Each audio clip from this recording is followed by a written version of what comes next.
Salut. Salut. On commence par quoi? Je pense qu'on peut commencer par dire merci. Ouais, un grand merci à tous ceux qui ont regardé cette chaîne et qui ont regardé une vidéo ou plusieurs qu'on a publiées depuis 3 ans. Ça fait 3 ans qu'on a commencé cette aventure sur YouTube. Ça fait 5 ans, un peu plus même, qu'on a commencé ce voyage qui a changé notre vie. C'est juste ça, j'ai énormément de gratitude pour tout ce qu'on a appris, pour toutes les personnes qu'on a rencontrées, pour tous ceux qui nous suivent aussi sur cette chaîne, pour ceux qui nous soutiennent sur notre cagnotte participative.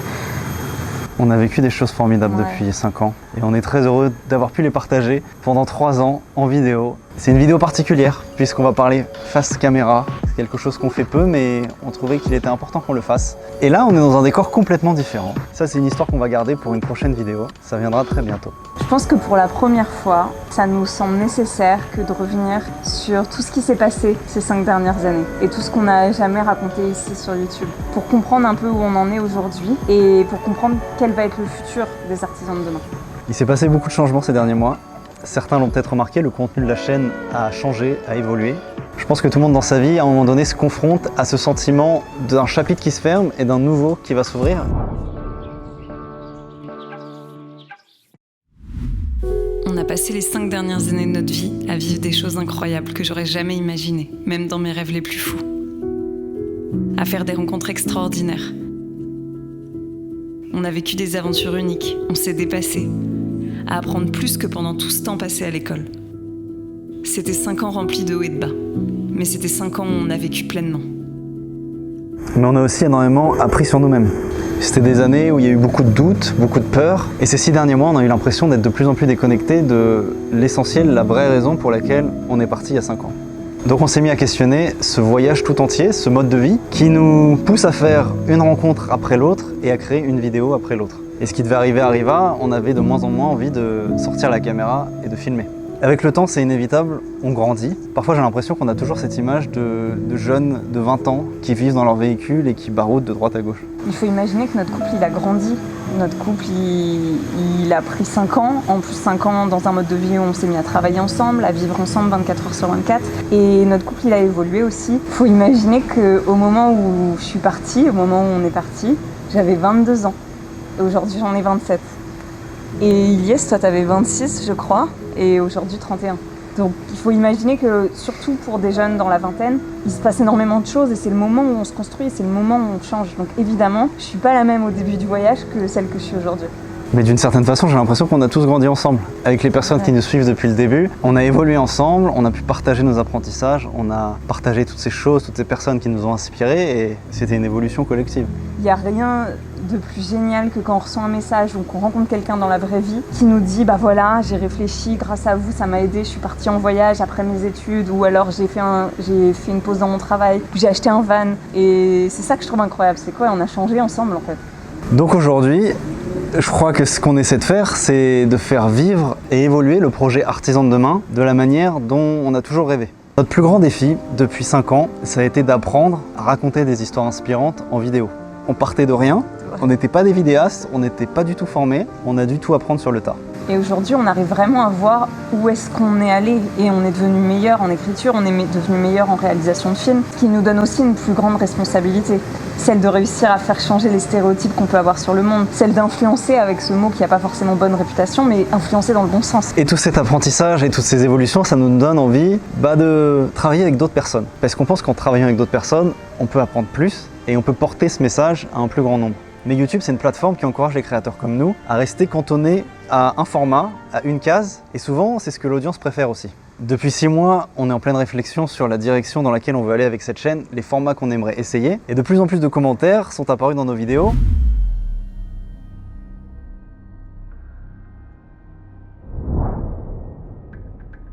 Ça serait mentir que dire que ces commentaires, ils nous ont pas affectés, même si on est tout à fait capable de les comprendre. Ce qui est délicat, c'est qu'au final, nous, pendant ces dernières années, ces derniers mois, on a toujours essayé de donner le meilleur de nous-mêmes. Cette année, on a vraiment franchi un cap. On a réalisé les films dont nous sommes les plus fiers.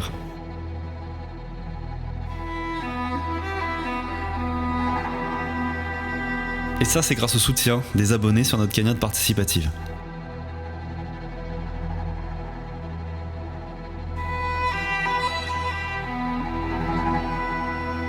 De jour en jour, nos compétences dans la réalisation et la production de documentaires s'agrandissent.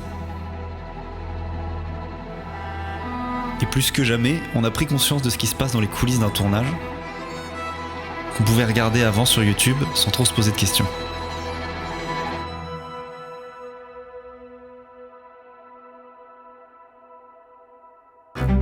Pour donner un exemple, un film documentaire de 25 minutes nous demande en moyenne 1 mois de recherche de financement et de planification pour trouver les bons contacts sur le terrain. Une fois sur place, il nous faut entre 4 et 8 semaines de tournage pour filmer, conduire les entretiens et voyager entre les destinations. Ensuite, il faudra faire naître la magie. Et ça se passe en post-production. Pendant encore 1 mois, on va faire le montage des dizaines d'heures de rush, les traductions et toute la scénarisation. En tout, ça fait 4 mois de travail en moyenne et pas mal d'argent investi pour poster une vidéo sur notre chaîne YouTube. Cette année, on a rapidement réalisé l'incompatibilité entre nos envies de documentaire sur les artisans de demain et notre envie de vouloir partager notre vie toutes les semaines sur YouTube. Et on a dû faire des choix, dont on va parler dès la semaine prochaine. Et je crois qu'avec les années, de plus en plus, on a du mal à distinguer entre ce qu'on a internalisé des commentaires et ce qu'on a réellement envie de faire, les vidéos qui nous donnent réellement du plaisir à réaliser. On a des envies et on a des envies de vidéos et des fois c'est difficile de savoir quelles sont les envies de vidéos qui viennent vraiment 100% de nous et celles qui sont influencées par les commentaires, celles qui sont influencées par tout ce qu'on a internalisé un peu d'interaction avec ce que l'audience demande.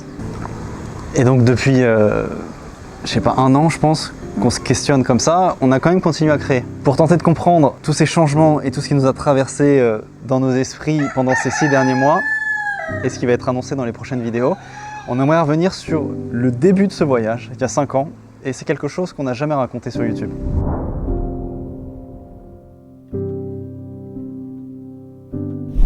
En octobre 2017, j'étais encore étudiante et Ilyes travaillait à Paris.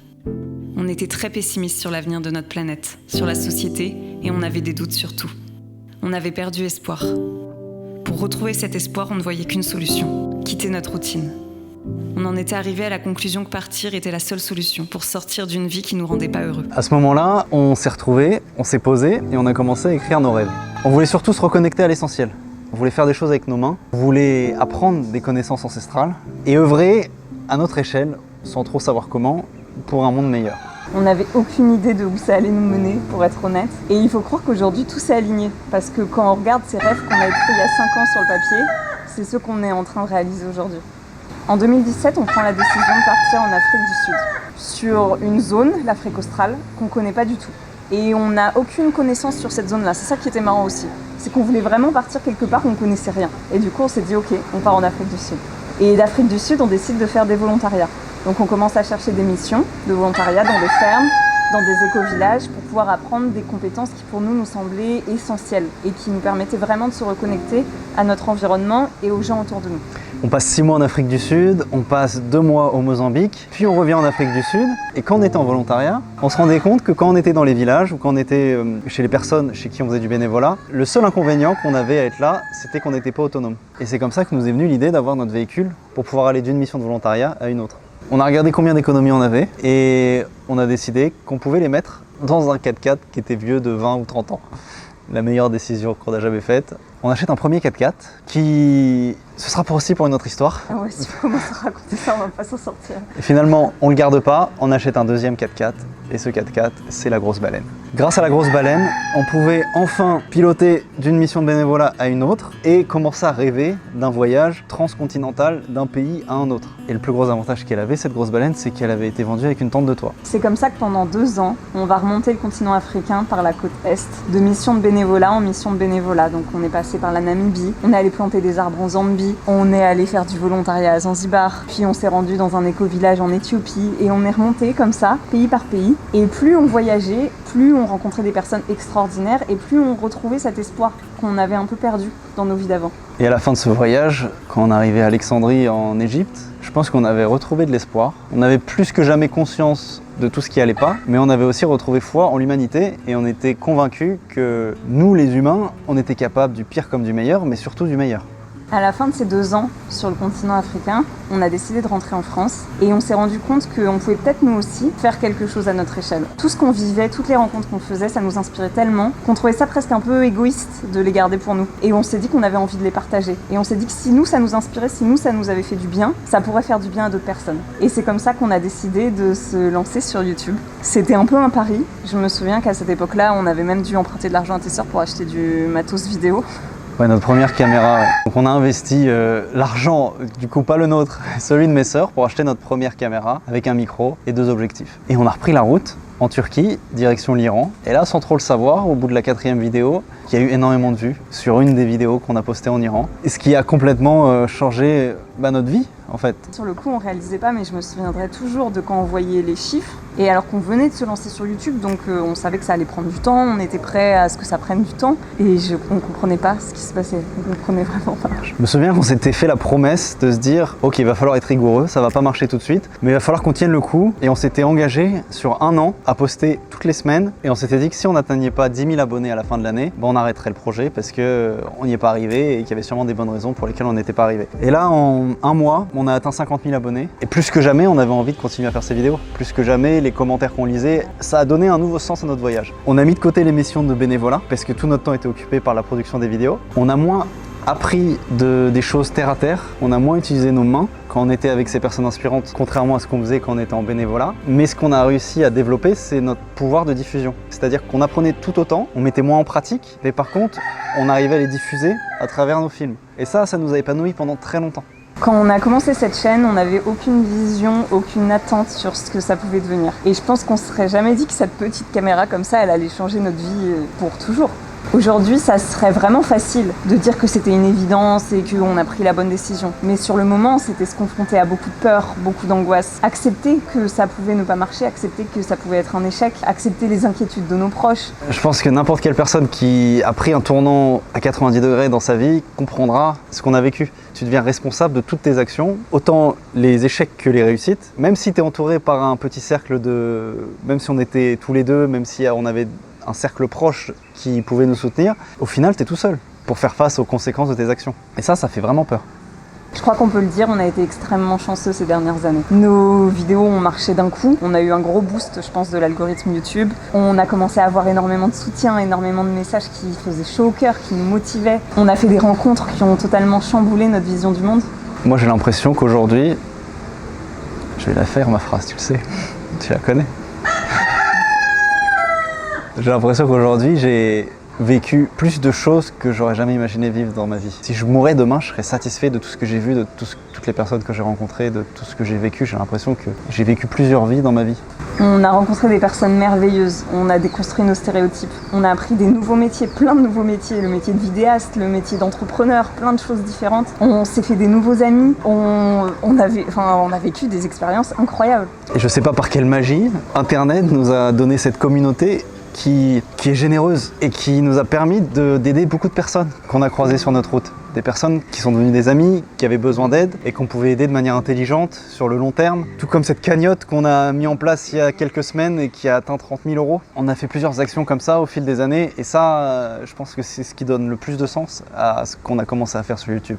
Alors oui, on a grandi et on peut pas le nier, c'est évident. On n'est plus les 2 jeunes de la vingtaine qui baroudent un peu à droite à gauche avec leur véhicule. C'est plus ça, mais c'est autre chose. Et c'est tout aussi bien. Mais ce qui compte vraiment, c'est que notre vision et nos rêves et nos envies, eux, ils sont restés vraiment intacts. Alors merci beaucoup de nous avoir vus grandir, d'avoir grandi avec nous, d'avoir évolué avec nous, d'avoir découvert toutes ces choses qu'on a découvert ensemble et de toujours nous avoir soutenus.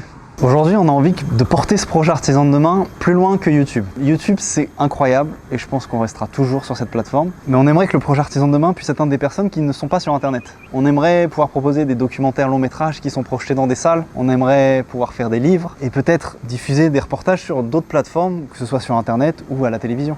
On a plein d'idées, il y a plein de projets sur lesquels on essaie de travailler et il y en a quelques-uns qu'on va annoncer dans les prochaines vidéos. C'est un moment de notre vie qui est terriblement excitant. Il se passe plein de choses dans notre vie à la minute et c'est juste incroyable. Et j'ai l'impression qu'on est en train d'atteindre tous les rêves qu'on a écrits il y a 5 ans. Et même plus, des rêves qu'on n'aurait jamais imaginés.